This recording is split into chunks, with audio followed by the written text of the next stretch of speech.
Optimal minimal. At this altitude, I can run flat out for a half mile before my hands start shaking. Can I answer your personal question? Now would seem an appropriate time. What if I did the opposite? I'm a cybernetic organism, living tissue over a metal endoskeleton.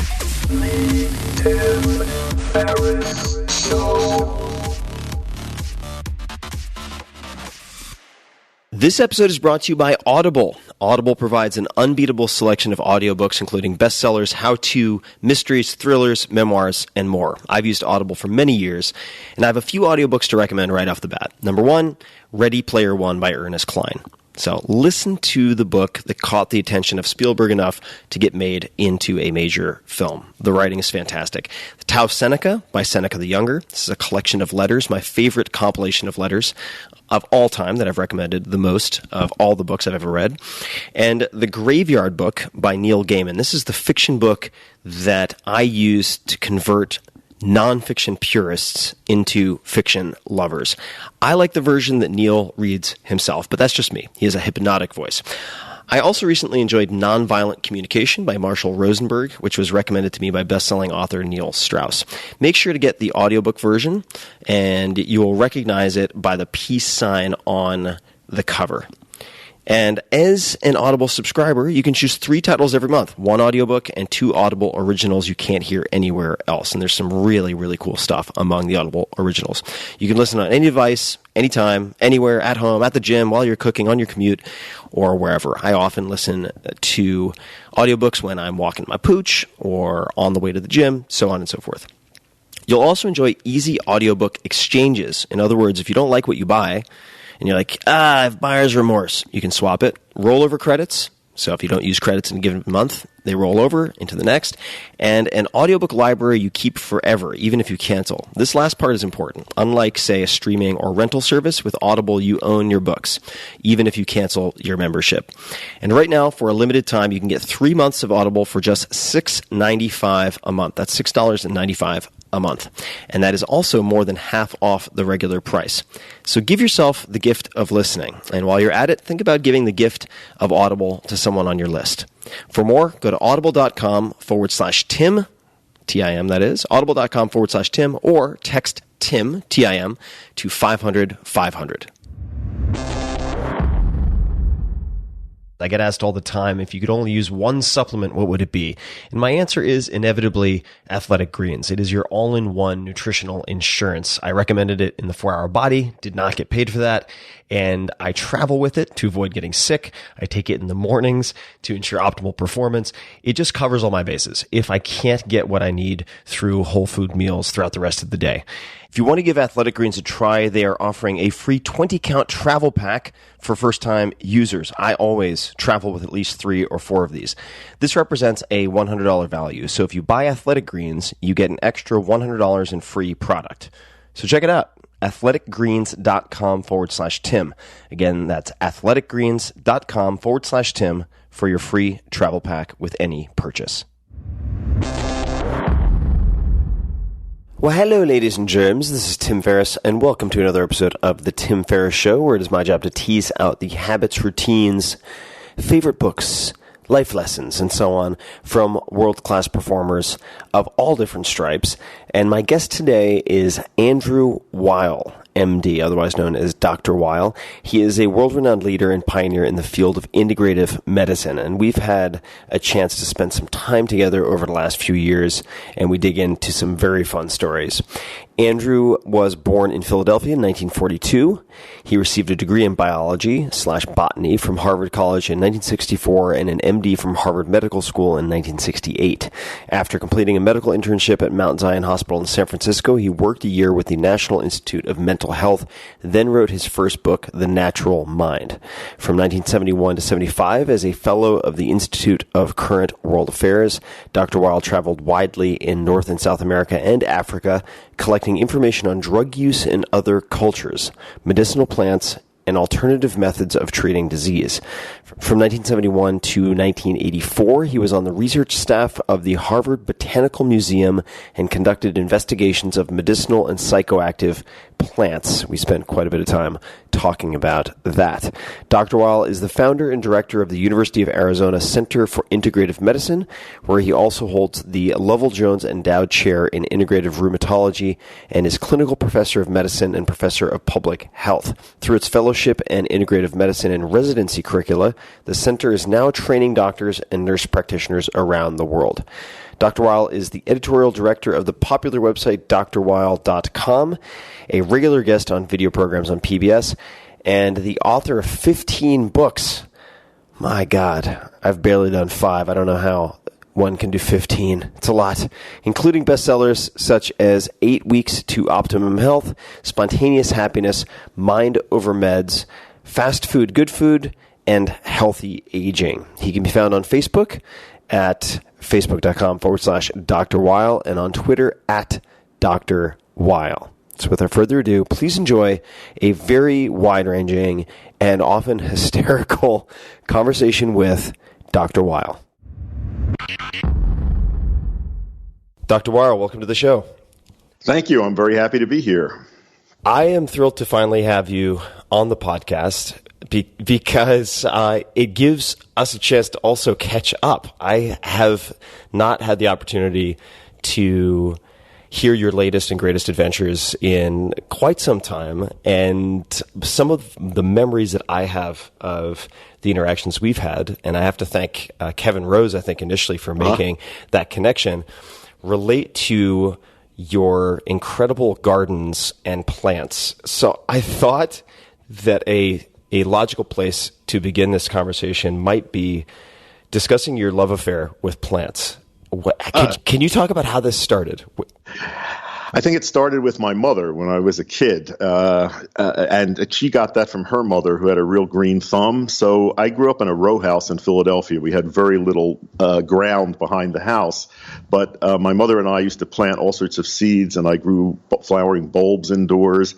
So that started my interest. And then as an undergraduate at Harvard, I majored in botany, which was a very unusual major, very old-fashioned in those days. But I had the good fortune to have as a mentor Richard Schultes, the director of the Harvard Botanical Museum, who is considered the godfather of modern ethnobotany. He had spent 14 years in the Amazon, and one of his interests was hallucinogenic plants. So studying with him got me interested in medicinal plants, and that really became a career interest. And I always dreamed of having big enough space to grow a real garden. And I now have that both in Tucson, where I live in the winter, and in British Columbia, where I am in the summer. So I grow a lot of my own food. I grow flowers. All that gives me a great deal of pleasure. Are there any particular go-to plants, let's just say, in either of those places, perhaps they're different just based on the climates, that you use on an ongoing daily or weekly basis for food or for other health purposes? Well, in terms of foods, I just say there's nothing like having fresh food from the garden. I'm a very avid home cook. I like simple dishes that are easy to prepare, and many people who eat my food say they've never tasted such good food. Well, the secret is that it's fresh food, and I think many people have never tasted plant foods that come right out of the garden. In terms of medicinal plants, probably one of my go-tos is garlic. I grow my own garlic, and garlic has many health benefits. It's a very powerful antibiotic. It lowers cholesterol, blood pressure, many uses, and you got to use it fresh and raw. Anything you do to garlic lowers its medicinal properties. You mentioned Schultes a moment ago, and give a snapshot of your history with plants. Can you put the following in sort of chronological order? The book Doors of Perception, nutmeg, and cannabis in terms of your interest. What is the proper order of those three? Doors of Perception first. That was written by Aldous Huxley. I'm not exactly sure the date, but he came to MIT to give a series of lectures on states of consciousness, on visionary experience, and that I remember was in 1960. And I was a freshman at Harvard, and I listened to his lectures on radio, and that really inspired me to take mescaline, which he had written about in Doors of Perception. So I wrote him and asked him, how do I get mescaline? And he wrote back and gave me the name of a lab in New York. I wrote to them, but they wanted all sorts of paperwork, and I found another company that would sell it, no questions asked. This was in the days before thalidomide, and the FDA did not require, there weren't many regulations on getting drugs for experimental use. Anyway, packages of mescaline arrived outside my dorm door, delivered by UPS. And so in 1960, never having smoked pot or really experimented with any psychedelics, I took mescaline. A number of friends and I did it several times, and I didn't really have a context in which to put it. I didn't know people who were using psychedelics. Nonetheless, it showed me possibilities which I wasn't really prepared to follow at that time. I think if I had, I would never have gone to medical school. So Aldous Huxley, Doors of Perception came first. Under Schultes, I opted to get an honors degree in botany, which is part of the biology department. I had to write a thesis for that.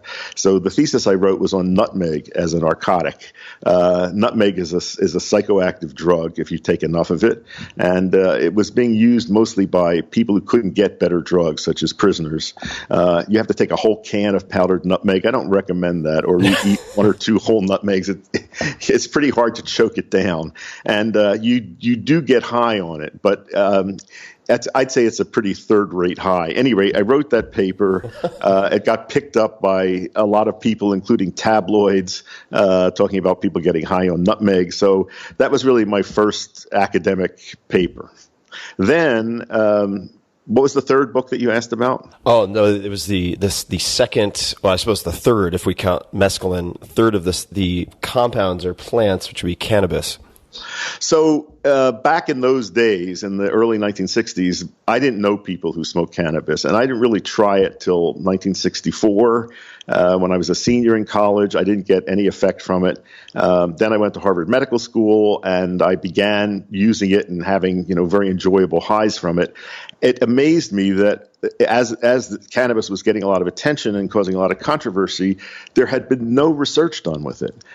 Really nothing astonishing. There had been one experiment done in 1937, I think. But since then, nobody had given marijuana to human beings to see what it did. So as a senior in medical school, I devoted my elective time to research to try to do the first human-controlled double-blind studies with marijuana. I can't even begin to tell you what a challenge that was. Many people bet me that there was no way I'd get permission. It meant coordinating the Federal Bureau of Narcotics, the Massachusetts state authorities, the universities. Nonetheless, I did it. I gave marijuana to human subjects and published this as a lead story in Science in 1968. It was front page news on the New York Times. It concluded that marijuana was a relatively mild intoxicant. I showed that it did not dilate pupils. Cops were arresting people who had dilated eyes and said that was probable cause for searching them for marijuana. Showed that it didn't lower blood sugar, which was often invoked as the cause for the munchies. And that while in people who'd never had it before, you could demonstrate some impairment on basic psychological and psychomotor tests. If you gave it to people who were experienced with it, you couldn't really show anything like that. So the basic conclusion was relatively mild intoxicant. I thought that pot would be legal in 5 years. Boy, was I wrong. I thought it was just a matter of getting the right information out there. I quickly learned that people believe what they want to believe and don't believe what they don't want to believe. Now, this is a perfect segue in terms of belief and expectation, because my understanding is that just in doing some homework for this, one of the challenges of the experimental design, and I don't know if it was the IRB or maybe a different acronym at the time, for putting this study into practice was working with naive subjects, people who had not had any exposure. Exactly. Could you talk about why that was important to you? Because I wanted to see what marijuana did in people that had no expectations of what it would do. My intuition told me that what you expected of pot and all drugs and the setting in which you took it were as important as the drug itself. So this idea that drug effects are a combined effect of drug set and setting, I think is a basic to understanding how mind-altering drugs work. And with marijuana, where the physical effects are really relatively subtle, I think you really have to learn to get high on it. You have to associate an altered state with it. So it was very important to me to use people that never had it. That became a great sticking point with the two universities, Boston University and Harvard, that had to give approval for this because their fear was that if you introduced people to this drug, they would soon be heroin addicts in the street. Anyway, finally got permission to do that. And I'll tell you one funny story. Mm-hmm. The cops who were involved in this, the Federal Bureau of Narcotics, this was the old Treasury Department cops, and the Massachusetts cops kept bugging me to come down to our lab and watch people smoke marijuana because they'd never seen anyone smoke marijuana. And I said, look, we can't have you there because that would be a major disturbance of set and setting. But I said if they were patient and we had time, we'd do a demo for them at the end when the experiments were finished. So one night we had two of my friends who were labeled chronic users of marijuana agreed to smoke it in our laboratory. And this bunch of guys, two from the Federal Bureau of Narcotics, I think there were two from Massachusetts, came.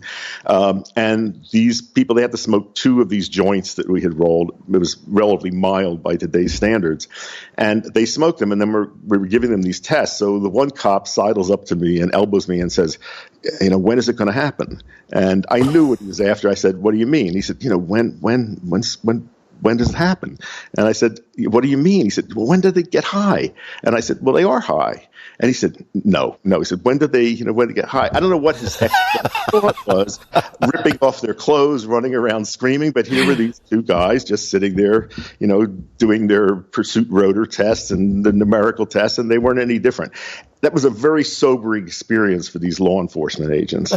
And, at that time and since, many people would ask me, how can you tell if a person is high? And I said that you really can't unless they volunteer that information. Maybe their whites of their eyes are red, but nothing else. That was very upsetting to many people. Mm-hmm. So after I published that study, I was in great demand as an expert on cannabis. This was in 1969, 1970, 1971. And I was asked to testify about it in front of Congress and be an expert witness in various things and give lectures. I made it a rule for myself that I would never do that unless I was stoned. So I would always smoke pot right before I had to testify. Or I should say, by the way, it's while I was a fairly serious user of pot in my 20s and 30s, I have not been much of a user of it later in life. But anyway, it was fun to do that, and also to be in a position where I'd be lecturing or testifying, and people would ask me that question, how can you tell if a person is high on pot? And I would say, you can't unless they volunteer that information. Of course, I did not volunteer that I was high on pot. All right, I have so many follow-up questions here. I want to rewind for a second because I think these two might be related. Can you describe your first mescaline experience? Was it a Huxley-like explosion of aesthetic? It was as far from it as you could imagine. I was in a dorm room at Harvard in this old dilapidated building, Claverley Hall. It was on a Saturday afternoon, and I and one other roommate of mine took it. We took half a gram of pure mescaline, and there was about 7 people sitting around watching to see what would happen before they decided whether they wanted to try it or not. So, I didn't feel anything for a long time, and after maybe an hour and a half, I began to feel some physical effects. I just felt a little, I didn't know the only drug experience I'd had up to that point was with alcohol, and so that was the only thing I could compare it to. So I felt a little different. At that moment, exactly, the phone rang, and it was my mother calling from Philadelphia. We never talked, except on Sundays we would call. I called my parents. So she called and said, "What are you doing?" And I said, "Well, I'm just sitting around with some friends." And she said, "Why aren't you outside?" And I said, "Well, I'm just sitting here." And she said, "I hope you're not doing anything foolish like taking mescaline or anything like that."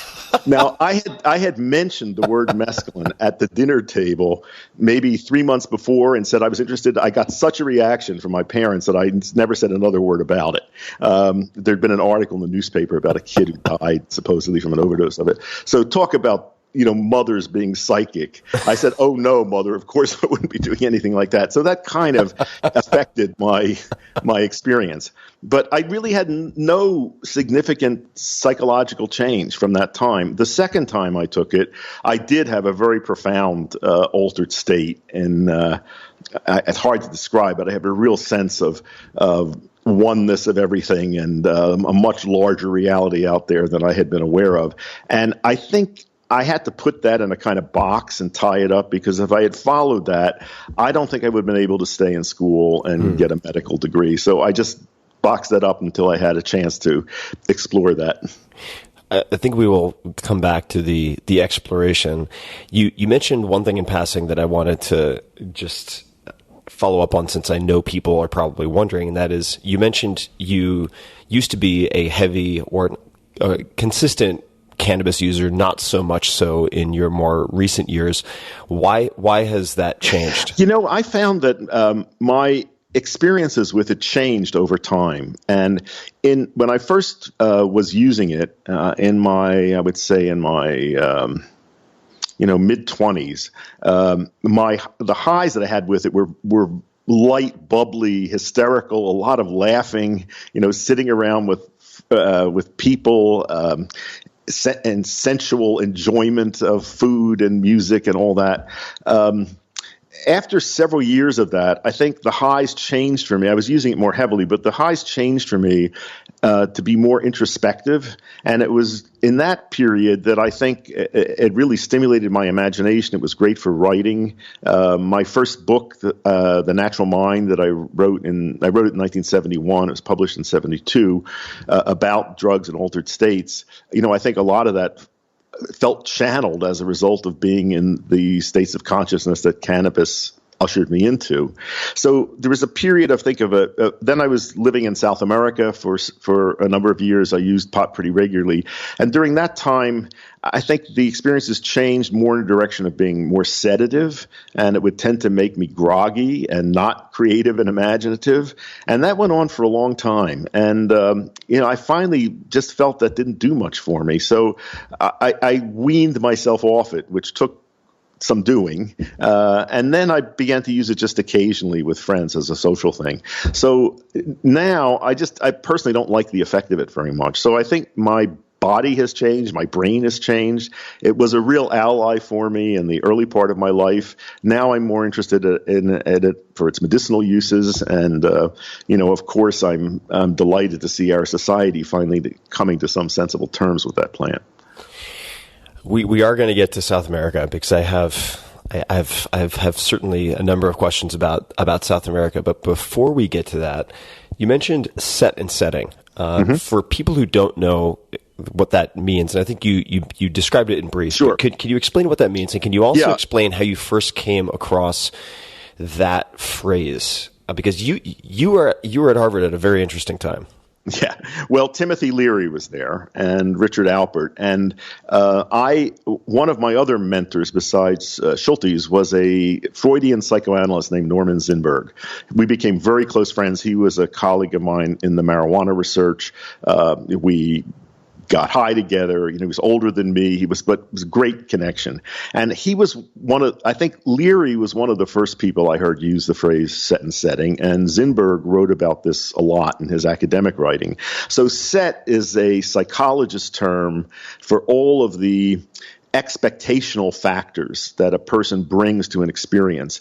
And so when the effects of drugs are not just due to the drug. I mean, one factor is the nature of the drug, the dose, But then there is what a person expects to happen when he or she takes that dose.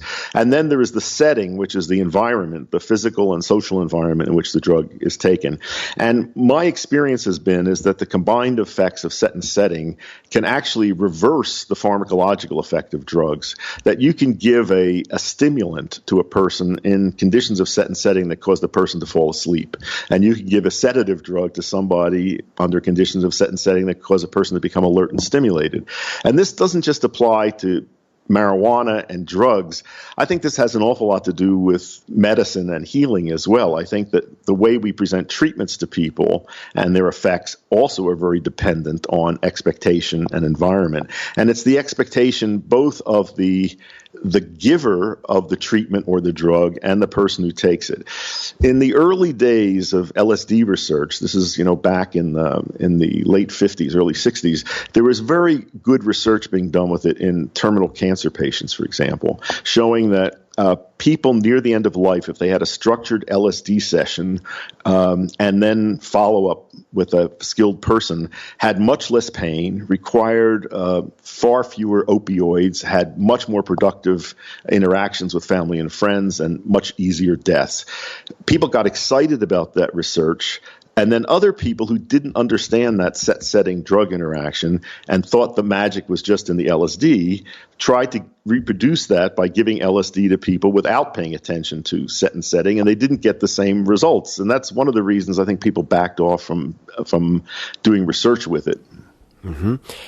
How would you suggest people these days think about designing studies for researching these compounds? Because as you are certainly extremely aware, there are some incredible challenges with studying, let's just take whether we want to call them psychedelics or hallucinogens as an example, in terms of trying to placebo control.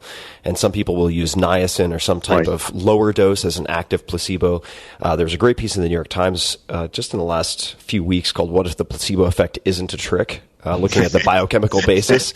And it just gets, the further down that rabbit hole you go, the more you realize how incredibly challenging it is to design a study that somehow isolates, if that's even the objective, the effects, particularly when you... I don't know that that's worth doing, Tim. I think really what we're going for is how do you maximally increase the chance of producing a positive experience. I'm fascinated with the potential of these drugs for healing in medicine, not just psychological problems, but real things like autoimmune diseases, cancer. I think there's a tremendous potential for these psychedelics, especially to give people the experience that they can change whatever is going on in their body. I'll give you one example I'll give you a couple that I've written about. When I was about 28, right before I left for South America, was starting to practice yoga, and I had problems with some poses. The one I had the most difficulty with is the plow, where you lie on your back and try to touch your toes to the ground behind your head. I got so I could get my toes about a foot from the ground, and I couldn't go any further. I had excruciating pain in my neck. So I was about to give up. I thought I was just too old to be doing this at 28. And one day, it was a spring day. I was living in Virginia. I took LSD with some friends outdoors. It was fabulous. It was in a fabulous state. My body felt totally elastic. And I thought, gee, while I'm feeling this way, I ought to try to do that. So I lay on the ground, brought my toes down, and I thought I had about a foot to go, and they touched the ground. And I didn't have any pain. And I kept doing it over and over. I thought, this is fantastic. The next day, I tried to do it. I could get my toes about a foot from the ground, and there was excruciating pain in my neck. But it was now different because I had seen it was possible. If I had not had that experience, I don't think I would have been motivated to continue to practice. But knowing that, I kept at it, and in a few weeks I was able to do it. To me, that's a model of what these drugs can do. They can show you possibilities that you wouldn't have believed, but then it's up to you to figure out how to have that more of the time.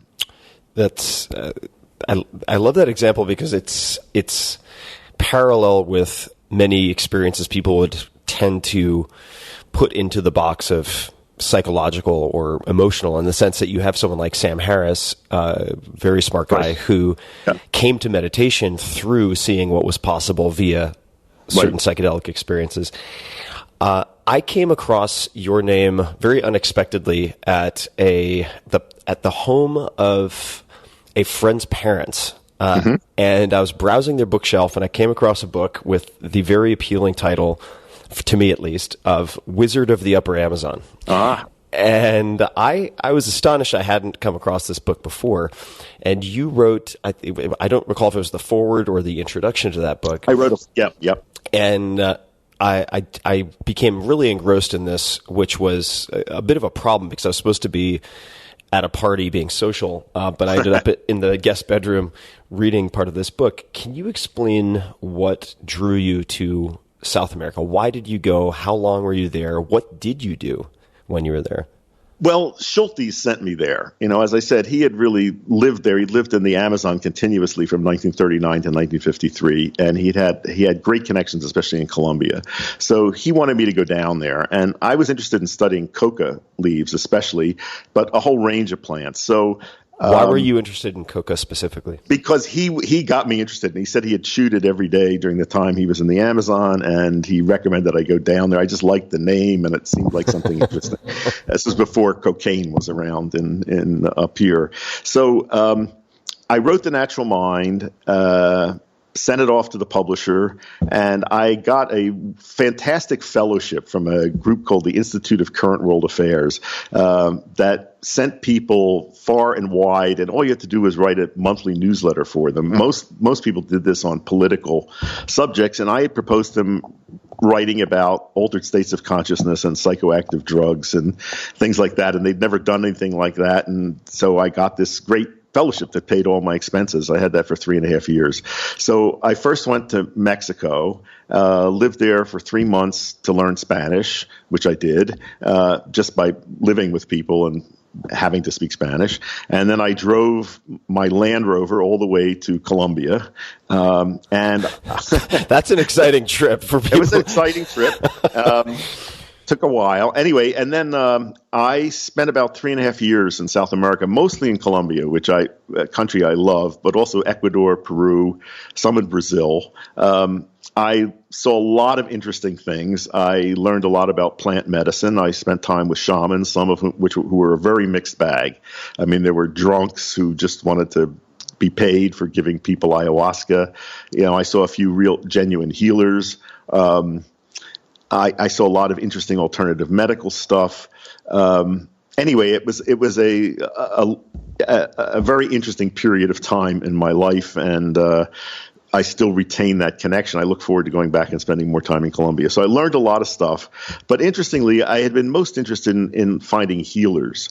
And at the end of that time, my car, I came back to the U.S. I was just going to be here briefly and go back down to Mexico. And the Land Rover agency that overhauled the car in Laguna Beach forgot to pack one of the wheels with grease, and I drove through Tucson. I was just going to get supplies, and the wheel bearing shattered, and it took 6 weeks to get a replacement. It was February of a very warm, wet winter. The desert was in full bloom. I met people I liked, and I never left, and here I am 45 years later still living in Tucson.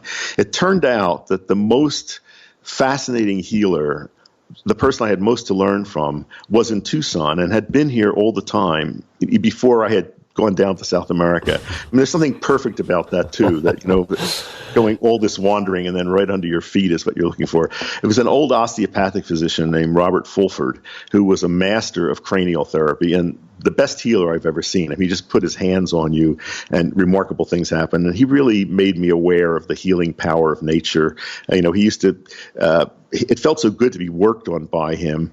And people would say, when should I come back? And he'd say, you don't need to come back. You're fixed. And he would say, all you have to do is make these little adjustments and let old Mother Nature do her work. He charged $35 for a visit, used no equipment. It was very inspirational to spend time with him. Did he have anything in common with the, as you mentioned, few genuine healers you came across in your travels in South America? Were there any commonalities? I think Fulford used a modality, cranial therapy, which I think is terrific. I'm a big fan of osteopathic manipulation. It's wonderful. And it's unfortunately a very small percentage of osteopaths do that anymore, and fewer do really good cranial therapy. I think Fulford was a healer, and if he'd been working in some other means, he would be as effective. So I think I've met people who are able to catalyze that in other people, maybe just by their own presence, by their own energy, people who are whole and healed themselves. That, by the way, goes back to your question about structuring research with psychedelics. I think the key thing is that the person running the show, who's giving the drugs, himself or herself, has to be fully experienced. I mean, they have to be a shaman. This is what shamans are trained to do. And you can't just have research hacks trying to give these drugs in clinical settings and expecting to get wonderful results. Yeah. It's even within the clinical setting, of course, there's a huge, the enormous range of experience, right? So you could have someone coming in fresh off the boat, so to speak, or you could have someone like Mary Cusimano at Johns Hopkins, who's incredible and has just a library of vast experience. You mentioned Schultes, a name I'm very fond of, and he put out a book. I believe it was maybe co-authored or just featured an introduction with Albert Hoffman called Plants of the Gods, which is a fantastic book. You put out a book that, as I understand it, had I'm thinking of a senator in particular, mixed responses that I'd love for you to talk about a little bit, called Chocolate to Morphine, a subtitle, Understanding Mind Active Drugs. Why did you write this book? Oh, yeah. Before I do that, let me ask you, did you ever see another book that Schultes put out, which is a real collector's item? You remember the little golden guides? Yes, I do. Well, he did a little golden guide of hallucinogenic plants. If you can find a copy of it, it's amazing. I mean, it's every hallucinogenic plant done in that same style of minerals and birds and plants, and it was on sale in museums and stuff like that. So let's see if you can find a copy of it. I'll have to do that before I publish this podcast. Anyway, I wrote a book with a co-author, Winifred Rosen, called From Chocolate to Morphine, about mind-altering drugs. I think it's an excellent book. It's still in print. It's much loved. Many parents have given it to their kids. Many kids have given it to their parents. It came out in 1983, just when the war on drugs started, which was precipitated by the death of a basketball player, Len Bias, and that started the Reagans and a whole crusade. So that book caused a lot of controversy because it did not say no. It said, we're not going to tell you whether you should use drugs or not, but if you are, this is what you should know about them. And these are the precautions that you might take. And it went through all drugs, the legal ones, nicotine, all the forms of caffeine, all the psychedelic stimulants, downers, so forth. So a Republican senator from Florida, Paula Hawkins, who was a crony of Nancy Reagan's, made it a campaign to get the book banned. And she stood up on the floor of the Senate waving the book around. It was on national news, which got more publicity than the publisher got for it.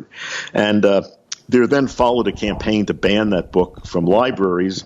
And there was a personal campaign to try to keep me from speaking in places that was organized by the White House. Very interesting times. Anyway, I'm still here. The book is still in print and very popular, and I recommend it. It's great. What were there any particular? Actually, let me take a step back. For people who are listening to that experience and looking back at some of the blowback that was experienced in the, let's just call it the Leary era, and wondering if there are things that can be done to minimize the likelihood of, or just mitigate excessive blowback to current research and attempts to reclassify things like MDMA, psilocybin, and so on for very legitimate medical applications. Did you have any thoughts on kind of best practices for people who are very enthusiastic? You've been in this world for so much longer than most. I don't know if you have any particular thoughts on how to not unnecessarily jeopardize things, I guess is. Okay. First of all, don't be angry, because I see many people out there who talk about subjects and get tremendous blowback and think that people are reacting to the content of what they're saying, and it's not. It's the tone of what they're saying. Right.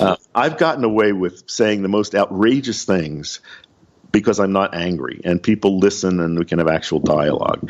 Secondly, I think it's very important to suggest possibilities for uses of these agents for which we don't have, that address problems for which we don't have solutions. For example, the opioid crisis is a fantastic opportunity at the moment, both for integrative medicine in general and for cannabis medicine. Doctors working in states where cannabis is legal say that it has tremendously improved the lives of patients who are dependent on opioids and tremendously improved their lives as practitioners who are faced with how to deal with chronic pain management. So that's one area that I think is very important. So the demonstration that psilocybin, for example, can be used with obsessive compulsive disorder, that MDMA produces these tremendous results with post-traumatic stress disorder, this is all helping greatly to legitimize the uses of these. Mm-hmm. And let's talk about because this is something that we could talk about for hours and days and weeks probably, but just for the sake of definition, could you define for people integrative medicine, the combination of these two? Sure. First of all, I think this is medicine of the future, and the term integrative medicine is now totally accepted in academic discourse. There are textbooks of integrative medicine. All medical journals refer to it. So the short answer is it's the intelligent combination of conventional medicine and natural and preventive medicine and useful alternative therapies. The longer answer is that it's a system that emphasizes the natural healing power of the organism, that looks at people not just as physical bodies, but also as mental, emotional beings, spiritual entities, community members. That's sometimes called whole person medicine.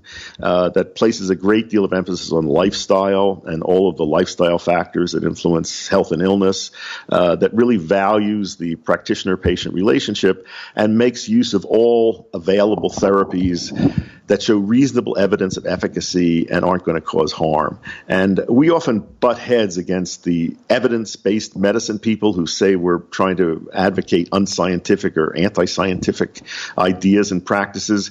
My feeling has always been that a good way to use evidence, a good rule to follow, is that the greater the potential of a treatment to cause harm, the stricter the standards of evidence it should be held to for efficacy. If we had followed that principle in standard medicine, we'd save ourselves a lot of trouble. I commonly teach patients breathing techniques. There hasn't been a lot of research on the health effects of breathing because nobody takes it seriously. It doesn't involve a drug or a device.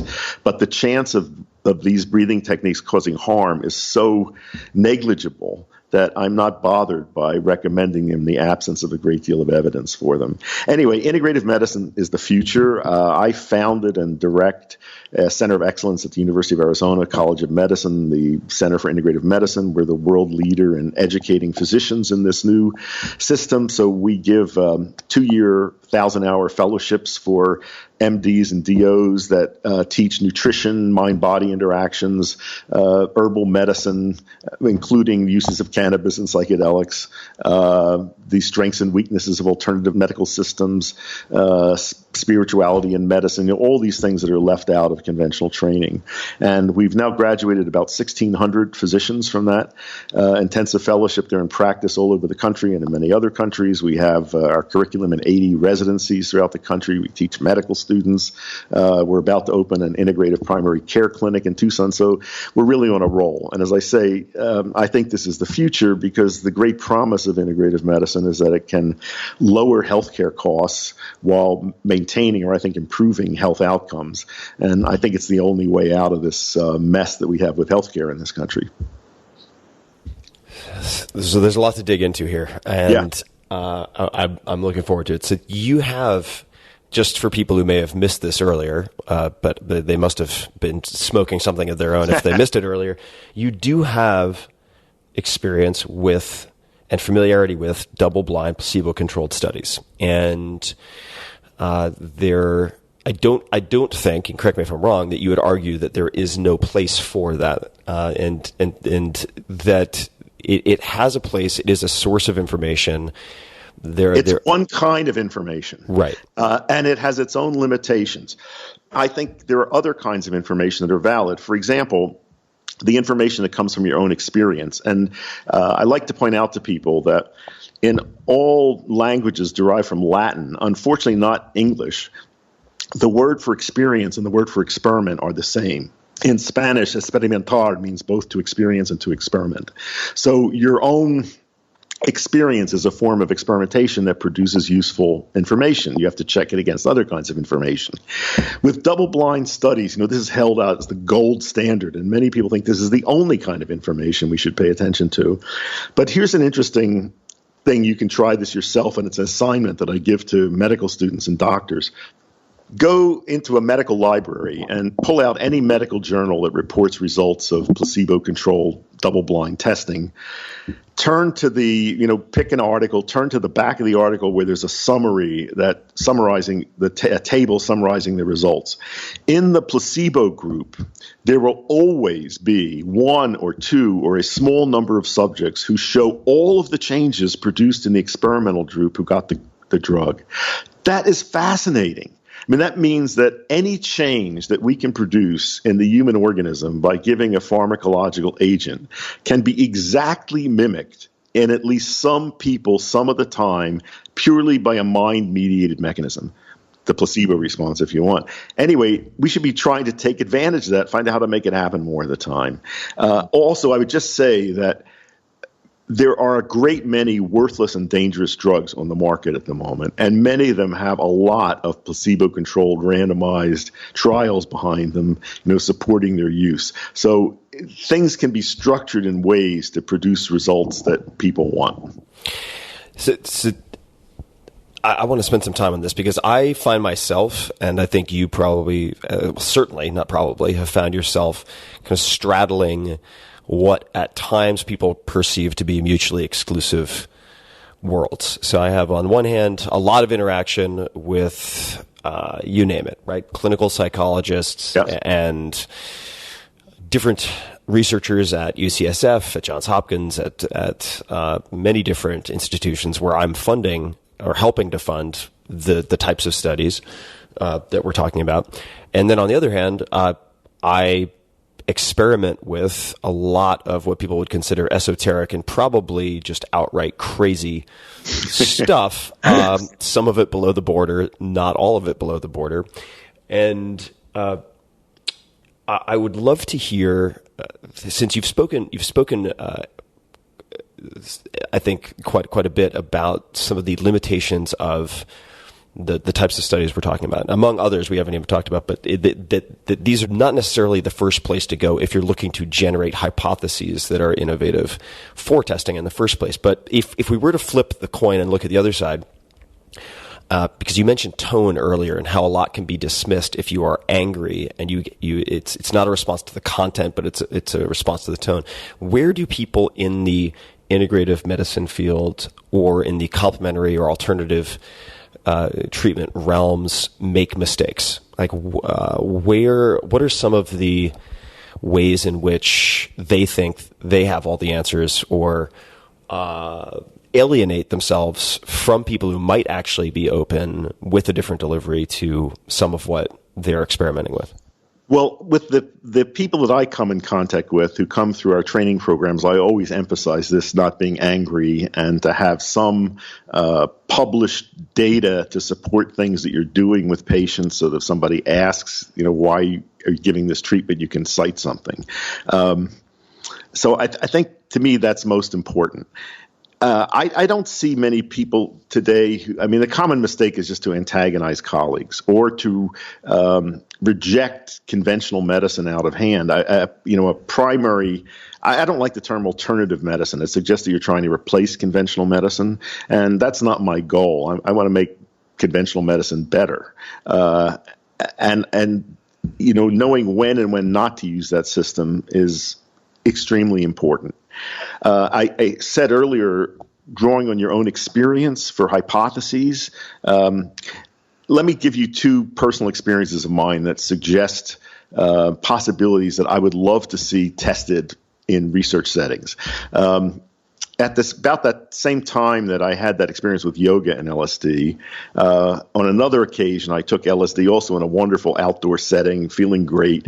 I had a lifelong allergy to cats. This is again when I was 28. If a cat came near me, my eyes would itch and my nose would run. And if a cat licked me, I'd get hives where it licked me. So I always, tended to avoid them. So on this day when I was high on LSD, feeling great, a cat came up and jumped in my lap, and I had a moment's trying myself against it. And then I thought, this is silly. I'm just going to drop this. And I began petting the cat and enjoying it. I had no allergic reaction, and I never had one since. So instant disappearance of allergies. All right, so how about you offer allergy treatment centers where people come in, and on the first visit they take a full dose of the substance, and then over, say, 10 visits you reduce the dose until at the end they're taking nothing, and they've learned to unlearn the allergy. Also around the same time, another dramatic physical change in me.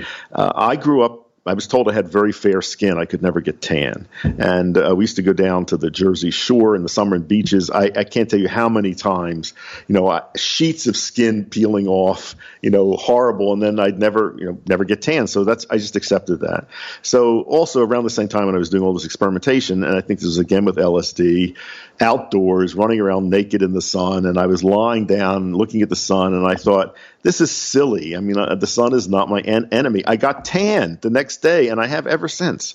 Now, these kinds of changes I have not seen much written about. And to me, that's the stuff I would love to see tested. I'd love to see us figure out, these potentials and how to allow more people to experience them. And this is why I say that when you're dealing with people with chronic illness, whether it's chronic pain or autoimmunity, where they don't see a possibility of changing it, you can, I think, arrange conditions of set and setting with the right agent in which you can show people that it's possible to experience your body in a different way.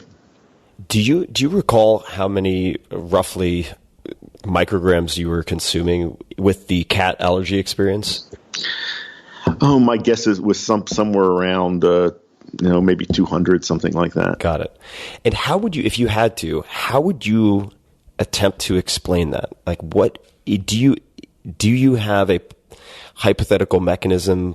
The allergy thing is easier to explain than the tanning reaction, because there's obviously a mind-body component of allergy. You can show if a person has an allergy to roses, you can show them a plastic rose and they'll have allergic symptoms, for example.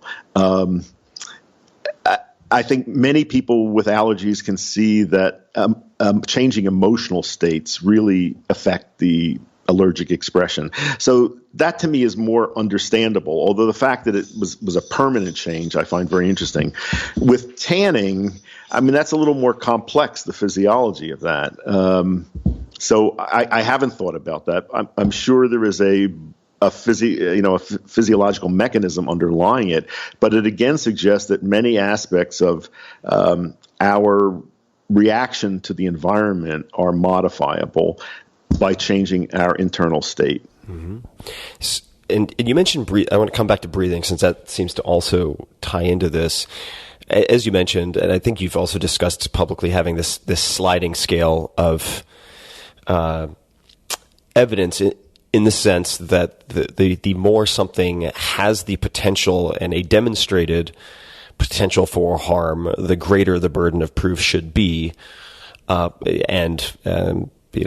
Hormone replacement therapy. And so, I mean, there are many examples that come to mind that seem to be a great idea at the time with certain populations, which demonstrably could have been predicted to have known dangers. Yep.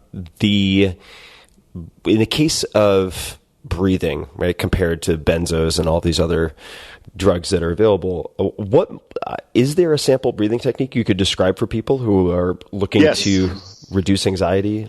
There's a a breath that I teach, which I learned from Dr. Fulford, that I call the 478 breath. And if people will just Google my name and 478 breath, you'll get demonstrations of me doing it. It's all over the place these days. But basically, it's a yoga technique.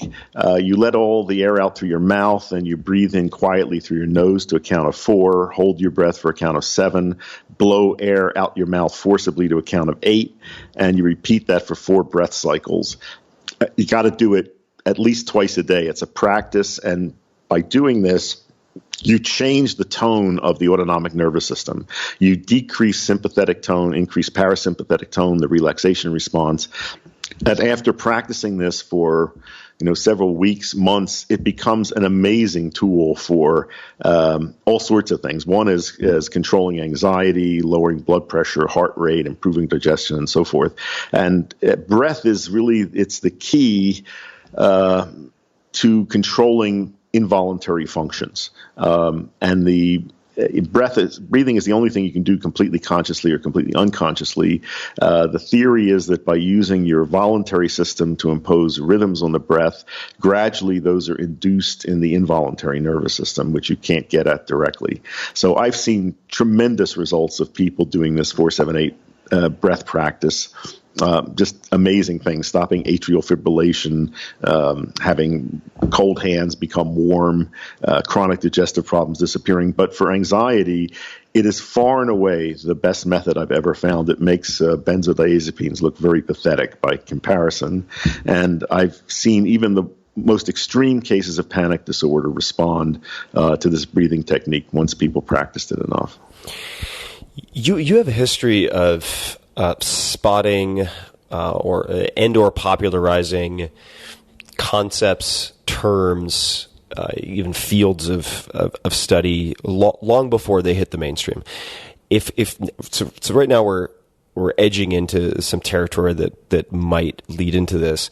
For instance, and the question is going to be what current accepted concepts or practices do you think are going to be obsolete in the near future or significantly revised, right? Because we have mind, this like Cartesian mind-body separation, which to me is hilarious also because it tends to overlap almost perfectly with people who have a sort of a hyper-materialist view of brain equals mind. It's just very hard to reconcile since it's an organ. But the reason this came to mind for me is you mentioned autonomous nervous system, right? And these are things that I suppose most would assume you do not have any conscious control over. And yet, I've spent time as an example, and no, I haven't seen this studied in a clinical setting because who the hell would actually do it and study it, and who would want to put their career on hold or for 2 to 3 years to do it? But there's a professor formerly from Stanford Medical School, lifelong meditator, uses neurofeedback very consistently, and he can do some very strange things. I've seen him do this multiple times where you can pick one of his eyes and he can hyperdilate his pupil in the eye that you choose. You can watch this happen. It is one of the strangest things I've seen. So that's a long-winded way of asking a question, but what are certain concepts or beliefs held to be true, or things that are held in strong conviction now in medicine or tangentially related to it that you think are going to be significantly revised? Well, first, let me tell you 2 quick stories. Please. Relevant to this. I grew up in Philadelphia, late 1940s, 1950s. All shoe stores had fluoroscopes in them. These were big consoles, and to check the fit of shoes. So you went in as a kid, the salesman got you shoes, and then you would go to this fluoroscope, stick your feet under it, and there was a viewing thing you could look into, and you'd see the bones of your feet. It was a big glowing green screen, and the shoe salesman would point out to your parents how well the shoes fit. And as a kid, your job was to distract the shoe salesman and your parents so you could spend as much time under there as possible. I mean, unbelievable fluoroscopes in shoe stores. What were they thinking? Going back a little earlier, when I was at Harvard Medical School, I found this old attic of medical curiosities. And one item in there, this is from about the turn of the early 1900s, was a belt with 2 pouches that held radium ore that was supposed to be worn around the waist. The pouches fit over the kidneys to deliver healthful radiation to your kidneys for several hours a day. Now, whenever I see things like that, I wonder, what are we doing now that we're going to look back at 50 years from now and not believe that we did? I'll tell you, one area is dentistry. I think the whole idea of drilling cavities and filling them with foreign materials, I think we will not believe that we were doing that. I really think that chemotherapy and radiation will be obsolete as cancer treatments, probably in not too distant future. And the problem with those is they just don't distinguish well enough between malignant cells and normal cells, unless you're dealing with a cancer that has a very rapid cell division rate, which most of them don't. So I think that'll be replaced by things like gene therapy and immunotherapy, anti-angiogenesis therapy, so forth. I think the whole field of regenerative medicine is right on the horizon. This recent research that was done in Japan of being able to take cells from skin and get them to reverse to an embryonic state where they can differentiate into any line. I mean, we're really close to being able to regenerate organs, spinal cord injuries, damaged hearts. I think that's all on the horizon and will replace a lot of the things that we have now. I think a lot of the diseases that we consider incurable, that's just, a concept that we have. And once you see it's possible, then it's possible. And if it's possible in one individual, why shouldn't it be possible for everyone? You've talked about, certainly, I think it was through a quote, maybe it was was it Fulford? Am I getting that right? Fulford, yeah. Fulford, but related to the body healing itself, right? And for people who are interested, I just want to mention also, in the meantime, as it relates to cancer, there's some very interesting work being done looking at the impact of fasting when combined, typically pre-treatment, with different types of chemotherapy and radiation. And from an anecdotal perspective, I can certainly vouch for the protective effects related to normal cells of fasting with a friend who is part of a cohort, this group of people who are going through these very intense treatments for a later stage cancer that he had. And those who did not fast in his group, there were a few experimenting with fasting, and sure, you could explain this away in a number of different ways, but the people who did not fast were laid out for days afterwards, basically on the couch, not moving, and he and a few others were going for 5-10 mile training runs the next morning. So really fascinating stuff. The dentistry that you mentioned, you talked about some of the potential replacements that are certainly being explored quite a bit now related to cancer. With dentistry, what would you see replacing the current approach to drilling and filling? One possibility is a vaccine that would inoculate you against the bacteria that cause decay. That's one thing. I think it's also a place for regenerative medicine, that possibly being able to stimulate the growth of new teeth. I think that's all within the realm of possibility. Mm-hmm.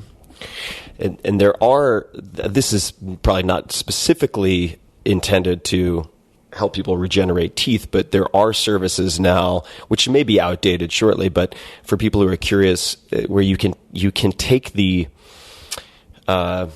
baby teeth as they are, I suppose, discarded, I'm not sure what the proper word is, released from the mouth by your children, and then have them immediately shipped for storage so that you can harvest the pulp, the stem cell pulp, later for regenerative uses. Great. I didn't know about that. That's neat. It's pretty cool. Yeah, there are services that do that, so you don't necessarily have to drill into your kid's hip or whatever it might be, which is, of course, part of what makes the research in Japan and so on so exciting. The possibility of getting to the kind of embryonic starting point without having to use these really invasive procedures. What else are you most excited about right now? Well, I have to say that the mainstreaming of integrative medicine it thrills me. I've been writing and saying the same things about medical education, medicine, health for probably 45 years. And in the early years, nobody paid attention to me. And then I got a larger and larger following in the general public, but none of my medical colleagues took me seriously. And that didn't change until the early 1990s. And it was then when the economics of healthcare began to go south, that institutions began to open to this. And one lesson I draw from that is that no amount of ideological argument moves anything. It's only when the pocketbooks of institutions get squeezed enough that they begin to open to change. But the change is quite remarkable. There's a group called the Consortium of Academic Health Centers for Integrative Medicine, and now 2/3 of the medical schools in the U.S. have joined this. And this requires the dean or chancellor of an institution has to request membership, and the school has to show that they've got activity in 2 of the 3 areas of clinical medicine, research, and teaching. So it's quite wonderful to watch this happen. We could talk for hours and hours and hours, and we definitely have to hang out again, and maybe we can go for a hike with our mutual friend. Certainly you've known him long enough. Paul Stamets. Would just be amazing.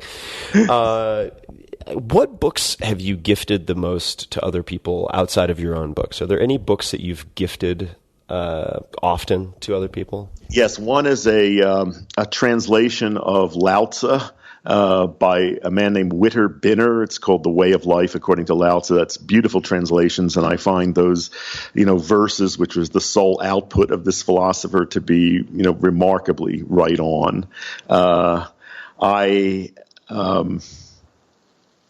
Another book that I've given out a lot recently is We by Robert Johnson, a Jungian psychoanalyst. It's subtitled The Psychology of Romantic Love. A very short, easily read book about the traps that people get themselves into in romantic relationships. And that's one that I like very much. I have a whole bunch out there. What catalyzed or led you to gift We? Just because I see so many of my friends who are trapped in repetitive patterns with other people that are very unfulfilling. And We is all about how we project something onto another person, which really is inside us. And that totally fits with my ideas about drug highs and healing, that these are all within us, and we sometimes need something external on which to project our belief in order to experience what we want to experience. On that note, I've heard you talk about the drive to experience. I don't want to use that. States of consciousness, non-ordinary states of consciousness, to be innate to human beings, right? That was the premise of my first book, The Natural Mind, that we have an innate drive to alter consciousness, not necessarily with drugs. There's all sorts of ways of doing it. Children spinning. I talked about whirlings, yes, children spinning around and so forth. That also got me in a lot of trouble when that was first published. People didn't want to hear that. But I think this is absolutely the case, and it's in all societies. And I think the inability of our society to allow for that drive and to help channel it in good directions is one reason why we have the kind of drug problems we do today. So I think teaching people how to experience these states, how to get them in ways that are manageable and will hold up for you over time, we should be doing that. And the people who should be teaching that are people who have mastered that themselves, whether the equivalents of shamans in our society. When you look at periods in your life where you feel like you're in the zone, however you would define that, what are some of the daily or weekly practices that you spot, just in terms of the pattern recognition? When you look back at these sweet spots, when you've just really been performing well and feeling good, are there any particular daily, weekly practices, morning habits, whatever comes to mind that you see as consistent? Well, I do have a sitting meditation practice, sometimes quite brief, but I do it when I first get up in the morning. And I've done that quite regularly for a long time. Part of that is my breathing work. Another is being physically active, and the forms of my physical activity have changed over my lifetime. In my 20s, I ran, then I got signals from my knees that they didn't like that, and I started biking instead. Always did a lot of walking and hiking. In later life, I've really gotten into swimming. I mean, that's my favorite physical activity at the moment. I've lived with dogs for most of my adult life, and I can't imagine life without dogs, and that has been a very important part of my emotional well-being, I would say.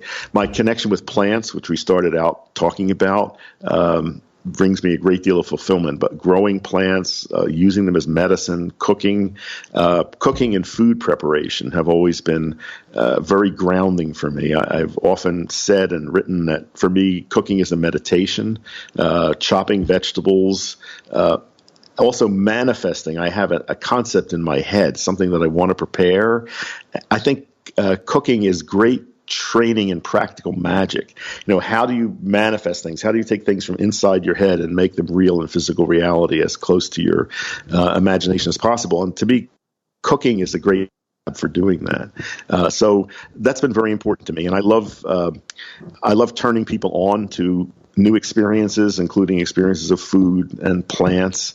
A lot of people over the years have said to me that reading my books that I've put into words things that they always knew to be true but hadn't put words into words themselves. That makes me very happy. I have many people come up to me who say that reading my books or taking our training programs has really changed their lives for the better. That makes me very happy. It makes me feel I'm doing what I'm supposed to be doing. Do you, I don't know what your current troop looks like, but do you still have your, I want to say Rhodesian Ridgebacks? I have two Rhodesian Ridgebacks, a male and a female, this is my third generation of them, and they're stellar. They've also, for me, living with them has really taught me to be good at nonverbal communication. We're really good at reading each other's needs and wants and intentions, and that's been remarkable training. There's been also some, you probably have seen some of this research on some of the positive interactions with dogs, especially. One is that dogs are the only animal that hold our gaze, and most animals regard looking into the eyes as a threat. And dogs have evolved the ability to hold our gaze. And there's research showing that when a dog holds your gaze, there is oxytocin released both in the dog's brain and the human brain. And the longer the eye connection is, the greater the release of oxytocin, which is the bonding hormone. There was also a paper that came out in this past year showing that when you exchange saliva with a dog, I won't go into how that happens, but it happens, that this does very good things for your microbiome. And in particular, it changes it in ways that seem to protect against obesity. I cannot wait to see the products that come out of that comment. The dog saliva morning swish for anti-obesity. The morning meditation, could you elaborate on that just a second in terms of the format? Like when you sit, what does that look like in practice? Okay, I first, long ago, around the time that I was writing The Natural Mind, I became interested in meditation. I began reading about Zen. I met people who were practice Zen. So that's what I first tried, of sitting down, counting breaths. Then I took some Vipassana training, mindfulness meditation. And so what I do now is a kind of combination of that. I sit down, I first do my breathing, I do some bellows breath of fire, and then I do that 4-7-8 breath for at least 8 breath cycles. And then I try to keep my attention on my breath, on sensations in my body, on whatever's actual sensory signals in the room around me. And if I'm aware that my attention is in my thoughts or on images, I just try to bring it back to those things.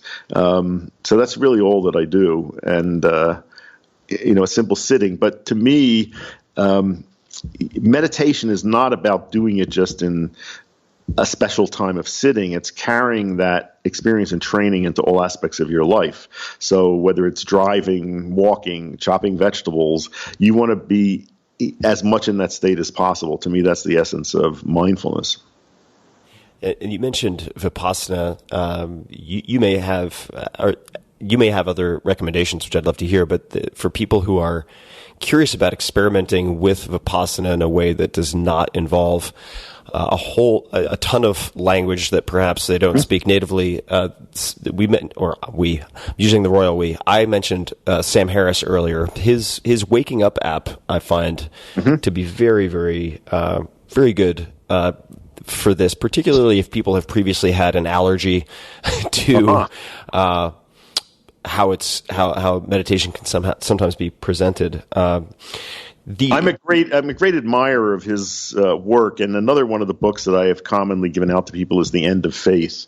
It's a very slim little volume, and he's the combination of being a neuroscientist, somebody who really questions religious dogma, and also accepts the mystery of existence. I think that's a very unusual combination. It is. Yeah, it is very unusual. I was thinking about your cooking remark, because I only in the last handful of years discovered cooking in the process of writing my third book, and have often wondered why I find cooking so meditative, as you put it.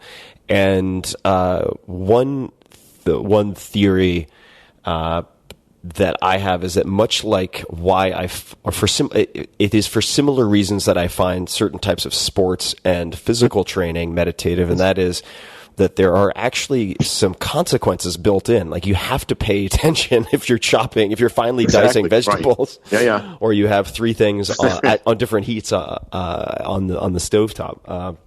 But I was kicked out of the kitchen growing up. My mother said, I should be out playing, but I was always fascinated watching people do it. And I really got into it when I was in medical school. And I found, in those days, you had to work really long shifts in hospitals, and they were ghastly places. And when I came out of them, I was in such bad mental and emotional states. And I found that imagining something that I could cook for myself and getting the ingredients and then doing it, that this put my head back in a very good place. So from a very early time, I discovered that power of cooking for me. And I've gotten to be a very good home cook. And over the years, many people said you ought to open a restaurant. And I never was interested in that because I knew nothing about the restaurant business, and it looked like a very tough business. And then about 12 years ago, a mutual friend introduced me to a successful restaurateur here in Arizona, and I proposed to him the concept of a restaurant that would serve delicious food that was also healthy. His immediate response was, health food doesn't sell. I think he thought I was talking tofu and sprouts. I eventually asked him and his wife to come out to my place. I cooked dinner for them. They liked the food, but he was very skeptical. But his wheels turned, and he said he was willing to give this a try, but he was very doubtful. But he got a piece of real estate in Phoenix, which was a coffee shop, and we converted it and opened the first True Food Kitchen 11 years ago. It was, from the moment it opened, an immediate success. A lot of my recipes, my concept based on my anti-inflammatory diet, it's delicious, wonderful-looking food. It also happens to adhere to good nutritional guidelines. And we now have 25 of these around the country. Very successful. We're going to open 8 more this year. I'm still a minority owner in it and oversee the menu, and that's been great fun. And watching people eat the kind of food that I eat and loving it is great. There's a location here in Austin, True Food Kitchen, about a few blocks from where I'm sitting and recording, and I was actually there 2 nights ago having dinner, for those people who might be interested, the seasonal ingredient salad with chicken added to it, with Dan Engel, who is also a previous guest on the podcast. So yeah. I'm a fan. Why do you think, given the fatality rate, and not just the fatality rate, but like the infant mortality rate of restaurants and new concepts, to what do you attribute it being successful from the get-go? Did you guys do a lot of testing beforehand? No, we didn't. No, we didn't. I think my partner, Sam Fox, his taste and mine couldn't be more different. You know, he likes cheeseburgers and steaks, and we butted heads over a lot of things. But he knows the restaurant business, so in our compromises, I think we worked out a formula that worked. One reason for the success is we have something for everyone, something for meat eaters, vegetarians, vegans, gluten-free people, and we're willing to modify recipes to whatever diners want.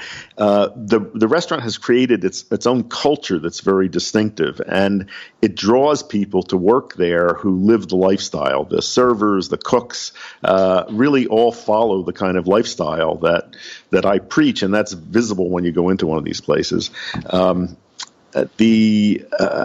I just can't tell you. A lot of people tell me that people eat there 4 and 5 times a week. Some of our dishes, like the kale salad, have become so popular. We created a shortage of organic kale on the West Coast some years ago. And I've had kids parents come up with kids and say their kids' favorite dish is the kale salad, and they have to make it for them at home. I mean, who would have ever thought that American kids would be eating kale salad? So I think that there's this culture that's apparent when you go into the restaurant. We've had really no successful competition, and the food speaks for itself. It's beautiful. It's delicious. Flavors come through, and the fact that it makes you feel good when you leave, I think, is what draws people back. So, I was just thinking, as you mentioned the kale shortage, I was thinking for all the hedge fund managers listening to this, they should try to get inside information on pending menu additions, yes, so they can go along whatever that, or look at the secondary and tertiary effects of whatever the shortage will be, which is a real thing. I remember with almonds in California. In any case, you mentioned True Food Kitchen. This is a good opportunity for me to ask you about investments. I mean, you've thought about investing in many different ways, and I'd like to talk about investments, not of money, but time, energy, and so on. Can you think of one of, or any of, the best or most worthwhile investments you've ever made?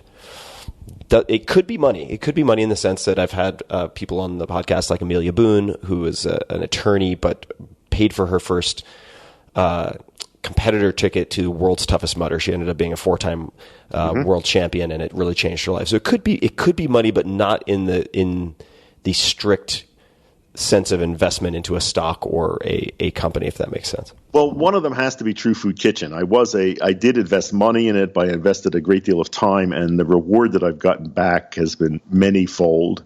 I've created a private foundation, the Weil Foundation, which funds integrative medicine, education and research in this country and other countries, and been able to give away $7 million in the past few years since that was created.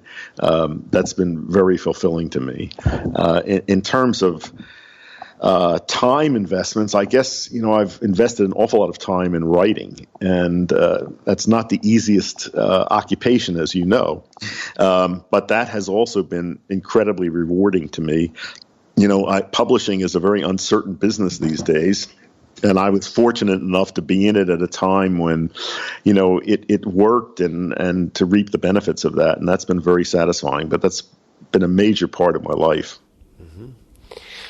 What about if we look at the other end of the spectrum, can you think of any failures or apparent failures that set you up for later success? Do you have any favorite failures?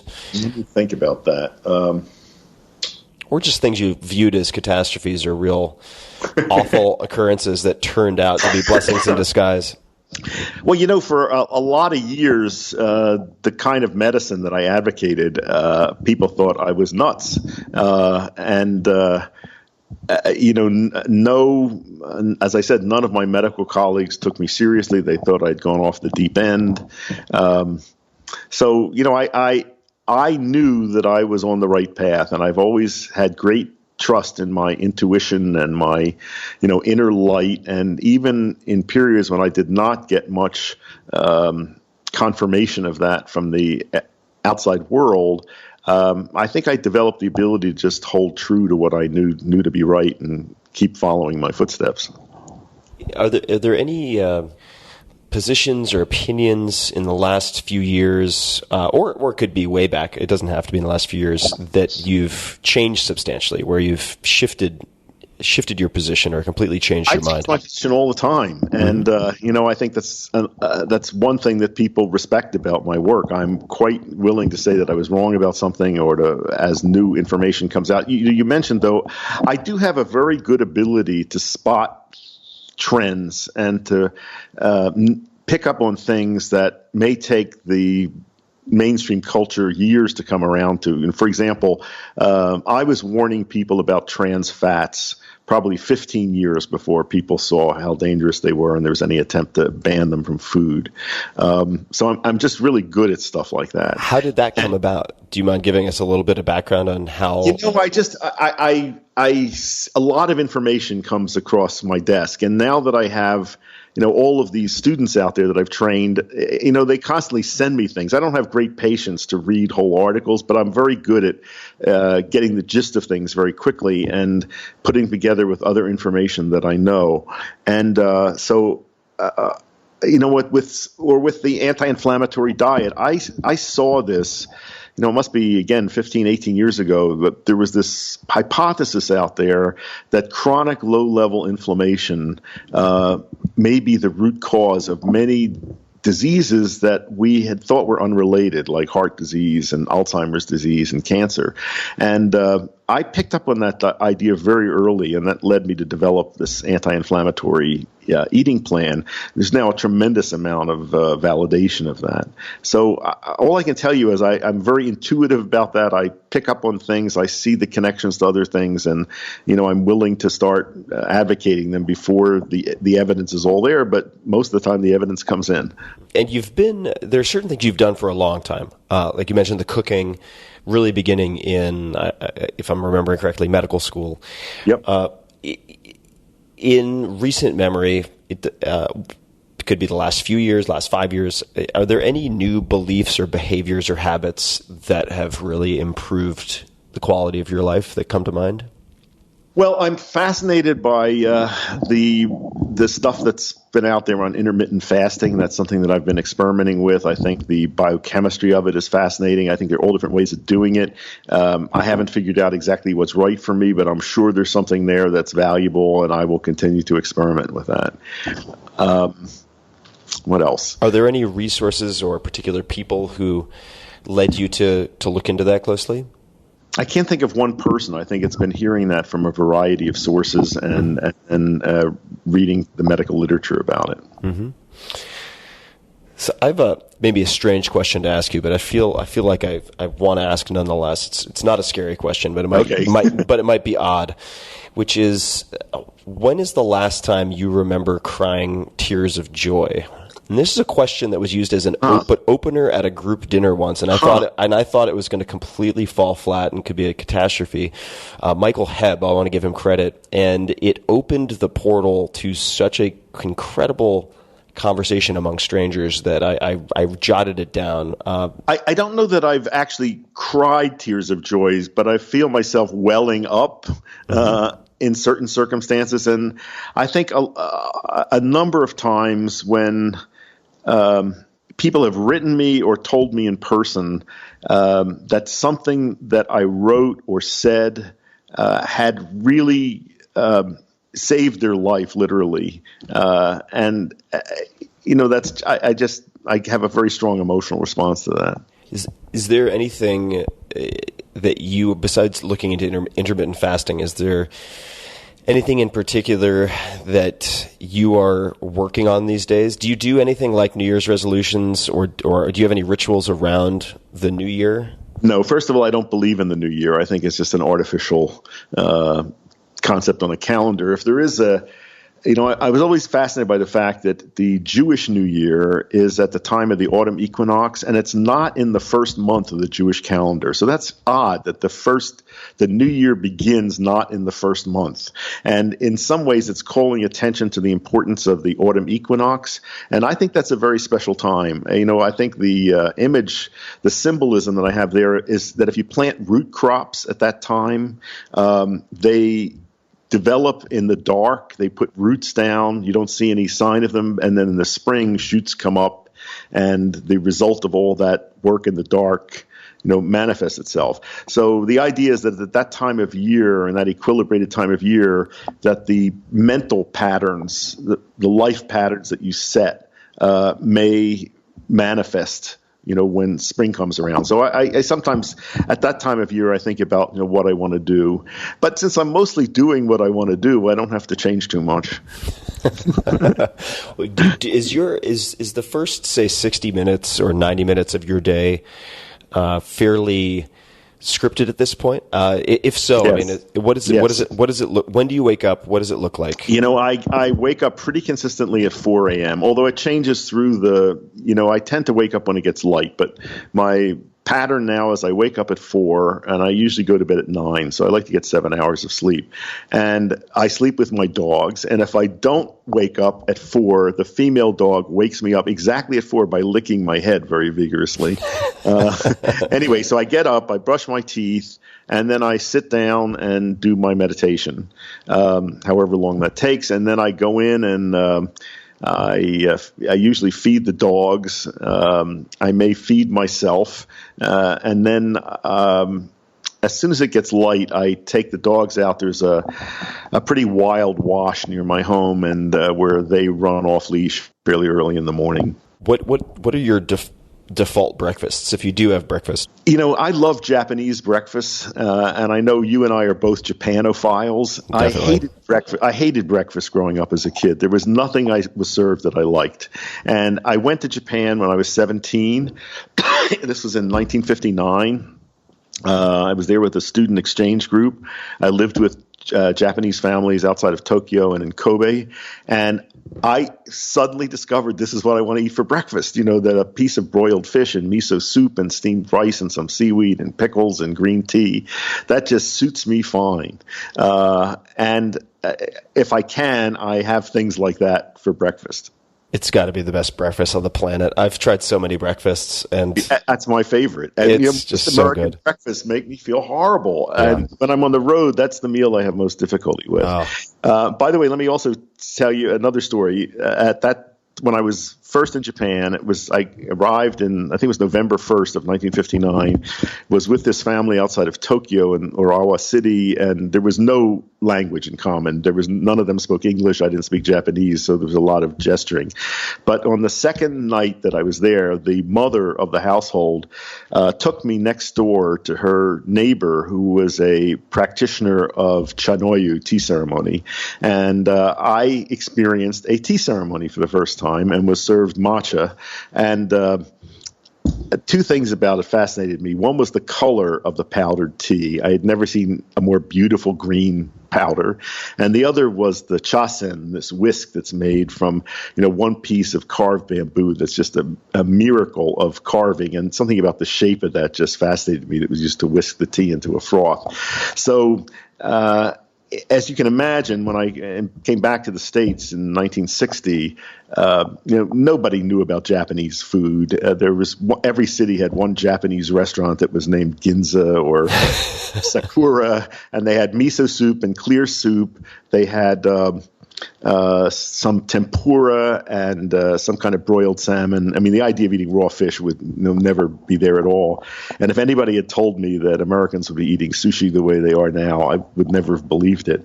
So anyway, I became a fan of matcha from that time. And that's another example of something that I came across and turned people on to many, many years before it became popular.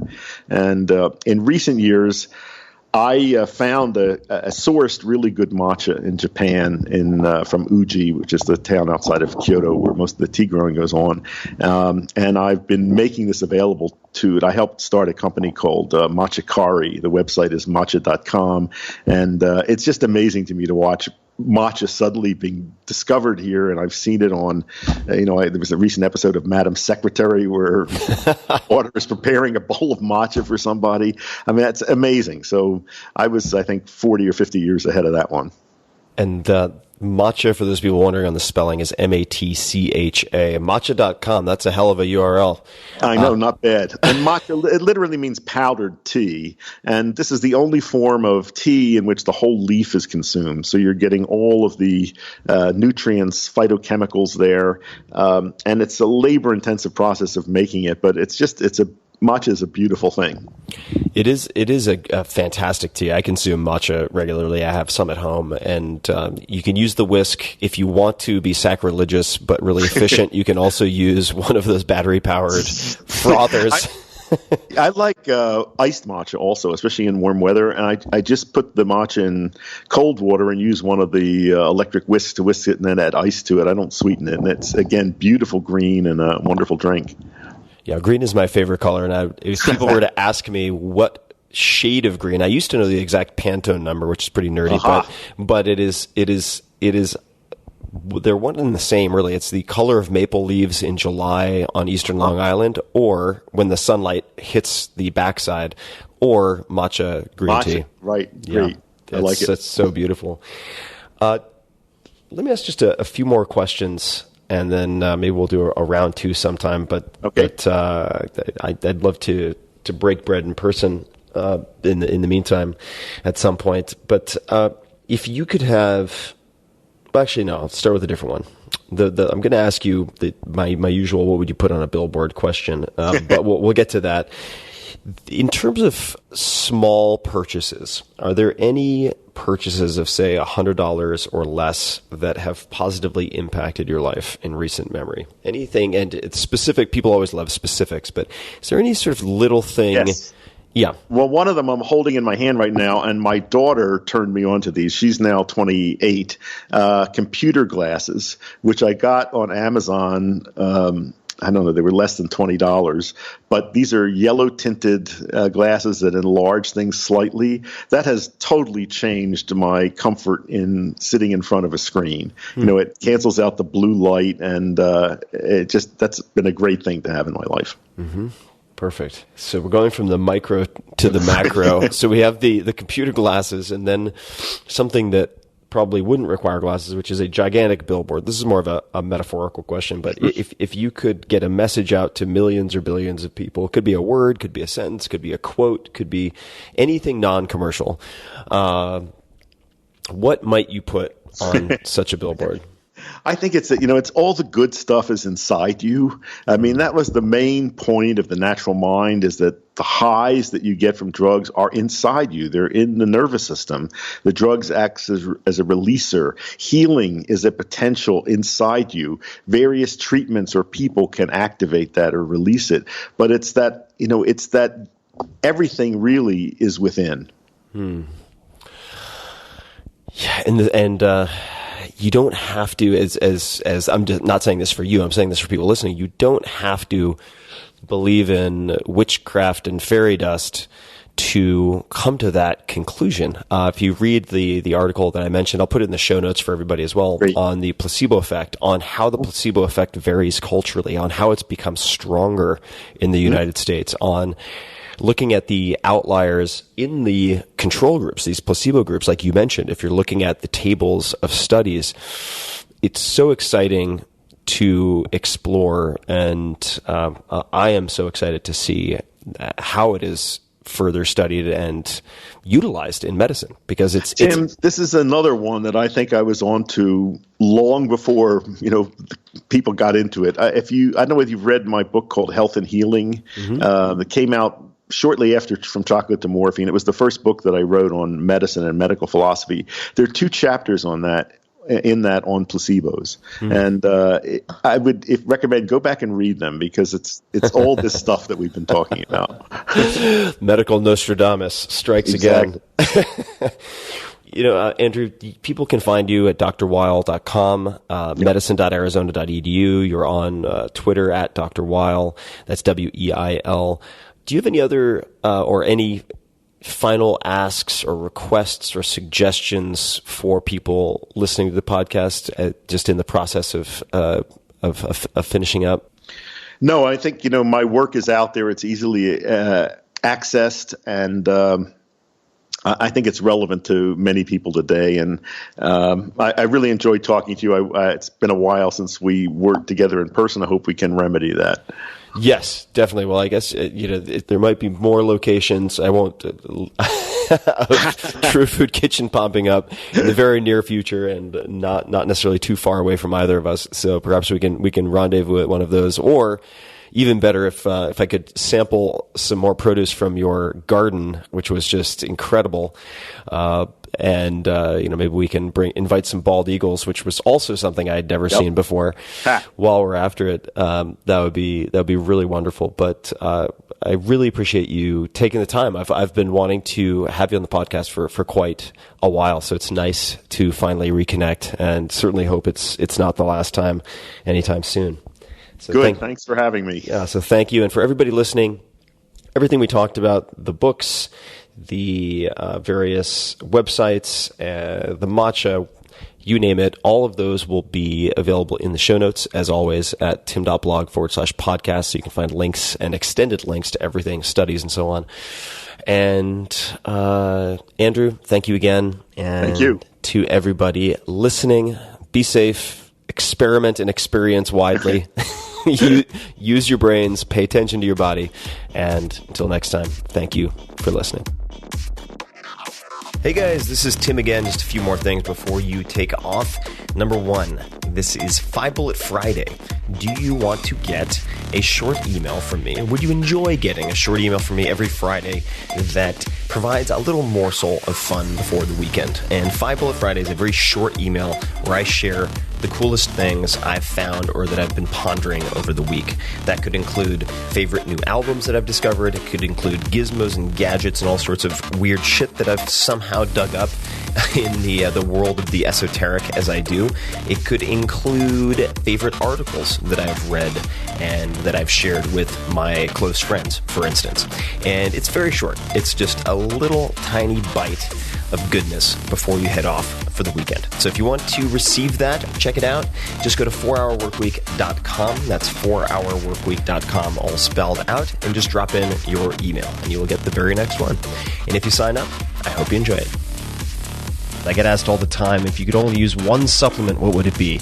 And my answer is inevitably Athletic Greens. It is your all-in-one nutritional insurance. I recommended it in the 4-Hour Body, did not get paid for that, and I travel with it to avoid getting sick. I take it in the mornings to ensure optimal performance. It just covers all my bases if I can't get what I need through whole food meals throughout the rest of the day. If you want to give Athletic Greens a try, they are offering a free 20-count travel pack for first-time users. I always travel with at least 3 or 4 of these. This represents a $100 value, so if you buy Athletic Greens, you get an extra $100 in free product. So check it out, athleticgreens.com/Tim. Again, that's athleticgreens.com/Tim for your free travel pack with any purchase. This episode is brought to you by Audible. Audible provides an unbeatable selection of audiobooks, including bestsellers, how-to, mysteries, thrillers, memoirs, and more. I've used Audible for many years, and I have a few audiobooks to recommend right off the bat. Number 1, Ready Player One by Ernest Cline. So listen to the book that caught the attention of Spielberg enough to get made into a major film. The writing is fantastic. Tao of Seneca by Seneca the Younger. This is a collection of letters, my favorite compilation of letters of all time that I've recommended the most of all the books I've ever read. And The Graveyard Book by Neil Gaiman. This is the fiction book that I use to convert nonfiction purists into fiction lovers. I like the version that Neil reads himself, but that's just me. He has a hypnotic voice. I also recently enjoyed Nonviolent Communication by Marshall Rosenberg, which was recommended to me by best-selling author Neil Strauss. Make sure to get the audiobook version, and you will recognize it by the peace sign on the cover. And as an Audible subscriber, you can choose 3 titles every month, 1 audiobook and 2 Audible originals you can't hear anywhere else. And there's some really, really cool stuff among the Audible originals. You can listen on any device, anytime, anywhere, at home, at the gym, while you're cooking, on your commute, or wherever. I often listen to audiobooks when I'm walking my pooch or on the way to the gym, so on and so forth. You'll also enjoy easy audiobook exchanges. In other words, if you don't like what you buy, and you're like, I have buyer's remorse, you can swap it, roll over credits, So if you don't use credits in a given month, they roll over into the next. And an audiobook library you keep forever, even if you cancel. This last part is important. Unlike, say, a streaming or rental service, with Audible, you own your books, even if you cancel your membership. And right now, for a limited time, you can get 3 months of Audible for just $6.95 a month. That's $6.95 a month. And that is also more than half off the regular price. So give yourself the gift of listening. And while you're at it, think about giving the gift of Audible to someone on your list. For more, go to audible.com/Tim, T-I-M that is, audible.com/Tim, or text Tim, T-I-M, to 500-500.